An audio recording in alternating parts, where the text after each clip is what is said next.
সালামু আলাইকুম রহমতুল্লাহ। আশা করি সবাই ভালো আছেন, আমিও ভালো আছি আলহামদুলিল্লাহ।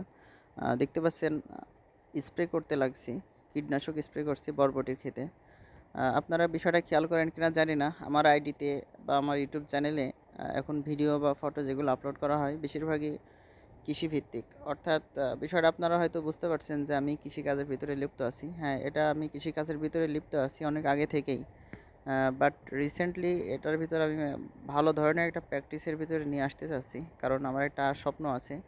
স্বপ্নের কথা আসলে প্রকাশ করতে নাই, তাই প্রকাশ করব না। সে স্বপ্নের পিছনে দৌড়ানোর জন্যই, ওই লক্ষ্যেই বিভিন্ন সবজির আবাদের একটা প্র্যাকটিস চালাচ্ছি। অল্প, অল্প করে এটা প্র্যাকটিস চালাচ্ছি যাতে করে কোনো ভবিষ্যতে বড় ধরনের যদি কোনো কিছু করা হয়, সেটার ভিতরে রিস্ক যাতে না আসে। এজন্য অল্পর পরে থেকেই কিভাবে এটা আয়ত্তের ভিতরে আনা যায় সে প্র্যাকটিসের ভিতরে আছি আলহামদুলিল্লাহ। সব মিলিয়ে এখন দেখতে পাচ্ছেন যে বরবটির ক্ষেতে স্প্রে করতে লাগেছি।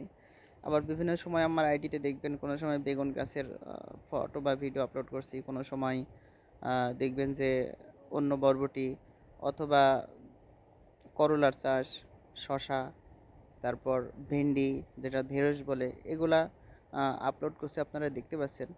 তো সব মিলায়ে এই সমস্ত বিষয়গুলো আমি প্র্যাকটিসের ভিতরে আছি। প্র্যাকটিস কেন করছি সেটার একটা বড় স্বপ্ন যেহেতু আমার সামনে আছে।